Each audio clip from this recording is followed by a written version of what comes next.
From Disney Channel it girl and rising pop star to space communications company CEO. I think very few people would have predicted this career path for Bridgit Mendler. Now let's talk about it. After she expressed interest in acting at 8 years old, Bridgit Mendler's family moved from Washington, D.C. to the West Coast to help her pursue her dreams. She booked a couple of small roles in children's movies like The Click. The Click. Click or clique? Click. And Alice Upside Down, starring Allison Stoner. But her breakthrough into the industry was Wizards of Waverly Place. Small show, you might have heard of it. In July of 2009, her character Juliet debuted to Disney Channel audiences as Justin Russo's vampire, star-crossed love interest in the special episode Wizards vs. Vampires. She was shot into the spotlight at just 16 years old. It's clear that the suits at Disney Channel loved her performance in the dailies of Wizards vs. Vampires because she was called in to audition for a new show in development called Love, Teddy. She booked the titular role and was attached to it all throughout development. Eventually, the show's name was changed to Good Luck Charlie, which is how the show exists as we know it. Good Luck Charlie was greenlit, and oh my god, the lighting. Hello, sun. Oh my god, hello. Oh. Good Luck Charlie was greenlit by the network, and then cast and plot details were announced via press release to coincide with Bridgit Mendler's debut on Wizards of Waverly Place. Mendler's Juliet was a recurring character on Wizards of Waverly Place, so she gained a lot of fans while Good Luck Charlie was filming its first season. She played Juliet for 7 total episodes in seasons 2 and 3 of Wizards of Waverly Place while Good Luck Charlie was filming. Then Good Luck Charlie premiered in August of 2010 when Bridgit Mendler was 17. The show followed a middle-class family of 6 in Denver, Colorado. The Duncans were created to be a relatable family for most of Disney Channel's viewers. At a time where the network was dominated by wizards and pop stars, Good Luck Charlie aimed to ground Disney Channel once again. And the thing that really made this family unique was that the parents could not stop f***ing. By the time we meet the Duncans, they popped out 4 children. Charlie's older sister, Teddy, was played by Bridgit Mendler. She was creating video diaries.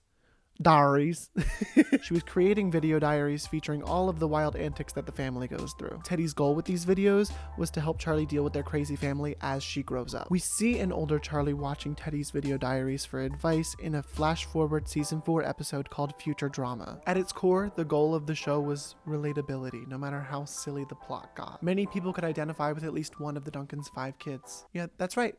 You heard me right. 5. They pumped out another one. The show relied on the actors' chemistry and comedic timing, especially because the show didn't have a high concept gimmick to fall back on. Mendler was cast because she was a likable, funny, and generally non-offensive teenage girl. That is what Disney Channel loved at the time. Rest in peace, Disney Channel. Oh my god, I just found that out yesterday. That's fucking crazy. The show ran for 4 seasons and even spawned a Disney Channel original Christmas movie, Good Luck Charlie, It's Christmas. A Christmas season classic that I still watch almost every year. Even though the movie has a slightly higher concept, it still relied heavily on the actors' chemistry and comedic chops to carry the film, and Mendler rises to the challenge with ease. In 2011, during Good Luck Charlie's run, Mendler starred in the Disney Channel original movie Lemonade Mouth. Can I hear some noise for Lemonade Mouth in the comments? Thank you.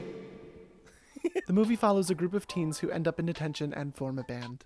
There's more to it, but that's like the basic plot. They use the instruments in the basement to perform a song that still slaps to this day. In fact, this entire movie still hits. A lot of the smaller beats in the movie were obviously written for children's entertainment, but the larger themes like standing up for what you believe in the face of adversity, breaking patterns, and unapologetic self-expression stand the test of time. They use the voice they develop as a band to stand up for what they believe is right in a school system that prioritizes sports over the arts. An incredibly timely story that unfortunately doesn't seem to be losing relevance anytime soon. This is regarded by many groups on the internet to be Disney Channel's best original movie in the last 20 plus years. This movie gave us Naomi Scott, who played Princess Jasmine in the live action Aladdin, the Pink Power Ranger, and most recently Sky Riley in Smile 2. This movie also gave us lesbian Jesus, Hayley Kiyoko.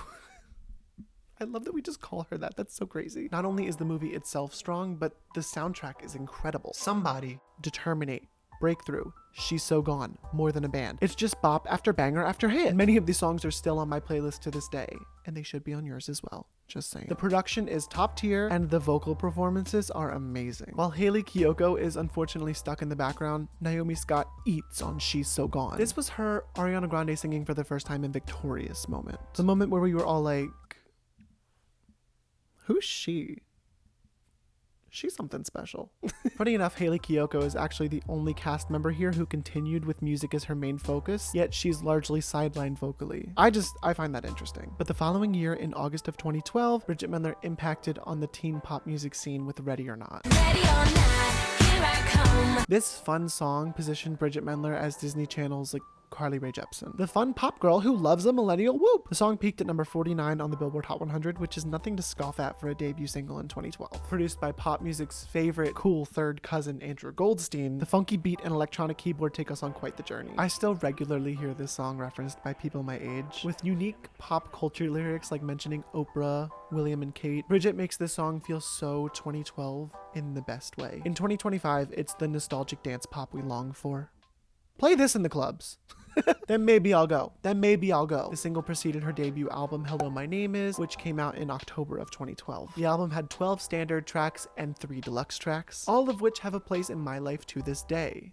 Hold, please. This is completely a side note, but they released it on vinyl like a year ago, and I bought it within minutes. I said I need that in my collection. This is one of my favorite albums ever, and I haven't even fucking opened it because I don't listen to vinyl, but I was like, I need that. That's really important to me, actually.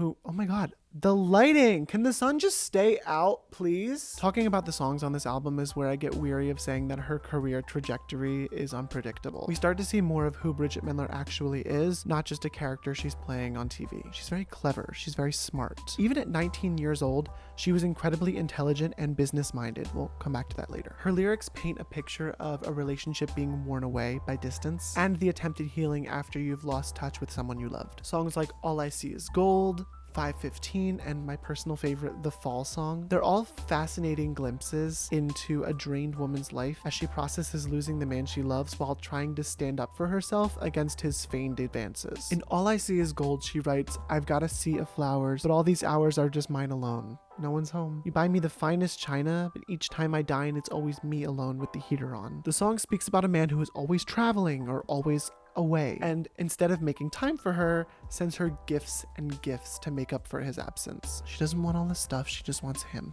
to be there. But in the bridge, she sings, and when I hold your hand, I don't feel anything. All I feel is cold, and all I see is gold. Even when he comes back, it's different because of his actions. His choices to be away from her color her view of him in a very real way. That's a lot of depth for a song written by an 18-year-old. You might think I'm giving this album too much credit, but I implore you to listen to it if you haven't. Dude, Bridgit Mendler. Yeah. What? Dude, first of all, she is a genius in the studio. I am not surprised. Honestly, to this day, might be the best lyricist I ever worked with. Really? Watching her write lyrics was like watching like a Renaissance painter. We'd be like, this is the concept, and she'd be like, oh wait, I have an idea. And then she'd read you the verse, and you're like, what? You just wrote that? Genius. In the studio, she was just mind-blowing. I thought coming off of that album, I mean, obviously Ready or Not was such a big hit. I'm not even kidding when I say this. And if you haven't heard the whole album, it might be, if not my favorite, probably top 3 favorite albums I've ever done. Pound for pound, song for song, top to bottom, the songwriting, the songs on that album, I get chills. It's such a great album. It did not get the love. It did not get the exposure that it should have. In addition to those deep, vulnerable songs, there's a healthy dosage of fun pop music. I wouldn't have listened if there wasn't. Songs like Rocks at My Window, Blonde, and Forgot to Laugh are a nice, fun break from the more somber moments on this record. So I can't talk about this album without bringing up Hurricane. I'm boarding at the windows, looking at my heart. People love to bring up this song on social media when they're talking about Bridgit Mendler nowadays. However, I think this song really shows Bridgit Mendler's understanding of the music industry as a business. She knew that if she wanted to explore heartbreak and process her emotions through ballads and album cuts, she needed to turn out hits that helped her record label see the value in her as an artist. One for them, one for me. While the verses in Hurricane are generally silly and unfortunately memorable, the chorus soars with amazing melodies and fabulous production. I love it, even though it does one of my biggest pet peeves in music. I hate when songs rhyme pain or rain or hurricane with again. It doesn't rhyme. Stop it. The album peaked at number 30 on the Billboard 200 and remains her only full-length studio album to date. About a year and a half later, Good Luck Charlie wraps in 2014, and Bridgit Mendler takes a break as she finds what's next for her in Hollywood. The next thing she books is Undatable on NBC, a sitcom which had a relatively successful first season. She was brought on in season 2 to boost viewership among the younger generation, which worked because I watched it, and only for her. The show was your run-of-the-mill How I Met Your Mother knockoff, taking place primarily in a Detroit bar with a bunch of 30-somethings who can't seem to keep a steady relationship. And then also Bridgit Mendler, she's there as well. The show went on as is for 2 seasons, but then in the 3rd season became a live sitcom in a last-ditch effort to boost viewership. Oh, I will eat your ass for breakfast! That came out wrong. It had musical guests like Meghan Trainor, Charlie Puth, Alessia Cara, Weezer, and the fucking Backstreet Boys. It failed and was canceled after its 3rd season. After her run on Undatable ended in May of 2016, Bridgit dropped her new EP Nemesis in November of this same year. This 13.5-minute project was a major departure from the sound of Hello, My Name Is. It featured 4 songs that all have a completely different influence. This is what I like to call Bridgit's hipster era. None of these songs sounded like anything that was playing on the radio at the time. Atlantis was the lead single, and its chorus vocals are completely made up of a vocoder. Her raw vocal is almost impossible to hear, and it was first dropped on SoundCloud. Hipster.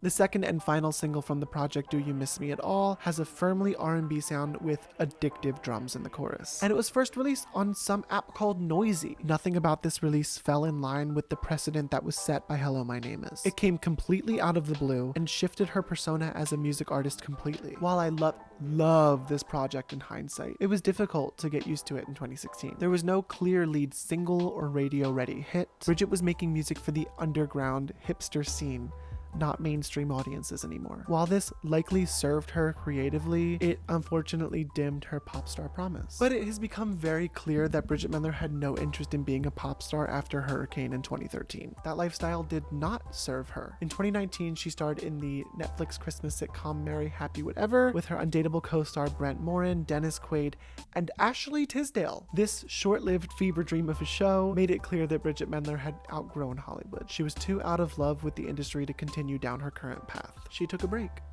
And this is when you'll see me start to go slowly mad. She essentially went silent for a year and a half while she focused on getting her master's degree at MIT. In April of 2021, approximately 17 months after Merry Happy Whatever, she released a cryptic clip of a song on Twitter, which gave me hope that we might get some sort of new music soon. I'd been starved for Bridgit Mendler music for almost 5 years at that point. Everyone and their mother made more music during the pandemic, so I thought it was a logical next step for her. Spoiler alert, she never ever mentioned the snippet again, and it's been almost 4 years. 17 months after that, in November of 2022, she cryptically tweeted, "K, sit tight for news." And I clowned so hard. You could not have convinced me that that tweet meant anything other than new music is coming, okay? I was delusional, okay? Okay? But still, no news came. In hindsight, we now know that was because she was a little busy becoming a doctor of law at Harvard. You have to understand, it was getting bad. We were at a point where on my 2024 bingo card, yes, I made one, I wrote, Bridgit Mendler shows signs of life. Not releases new music, not announces new acting project, no. Shows signs of life. 15 months after K sit tight for news. In February of 2024, now 4 years since Merry Happy Whatever, Bridgit Mendler announced out of nowhere that not only was she the co-founder of a new space communications company, but she's also a mom. The space communications company is called Northwood. It was founded in 2022 by Bridgit, her husband Griffin Cleverly, and Shaduria Lathura. I'm so sorry. I know I butchered your name. I'm really sorry. I tried, I promise. The company's mission is to expand access to space by rapidly scaling and improving the efficiency of satellite communication networks. And that's me paraphrasing, because they had some big boy words on their website. This is what the company does, to my understanding. With space connectivity, blackouts and outages are still expected in 2025 due to outdated technology. When we need to send information to and from satellites from Earth, Northwood is working to innovate and streamline that technology. They say satellites are launching with new technology frequently, but the ground antennas are not improving at the same rate. The goal of Northwood is to develop ground antennas and software to reach satellites more efficiently than the standard satellite dish models. The goal is to scale it with phased array antennas all over the world to ensure constant connectivity. The key demonstration point for what we're building is showing that we have a more efficient technology to communicate with satellites. That technology is phased array antennas. And because Bridgit Mendler is now a Silicon Valley bro, she says connectivity like all of them. Connectivity. It's really important about the connectivity. I realized there was a gap in connectivity. Connectivity. Needless to say, she's quite smart. I watched videos and read about this company, and I'm still not totally sure I get it 100%. But it's safe to assume she's a little bit too busy to be making new music at this time. Maybe in 10 years, when she's like bored or something, when she's an empty nester. I don't see that happening, but I'm hopeful. Bridgit Mendler's career isn't about entertainment anymore. It's about innovating space communications technology. Get with it. No more hurricanes for us. But I do think there is something interesting to be said about the Disney Channel girl to pop music pipeline, because it's very clear that not every Disney Channel girl wanted to make music. It's just something they kind of had to do. Their job was to support Disney Channel, and that includes their record label Hollywood Records. My best friend. Yeah, I'm interested in that. So let me know if you'd want to see a video on that. I sincerely hope that Bridgit Mendler is happy, and I hope you subscribe and like this video. See you next time. Bye.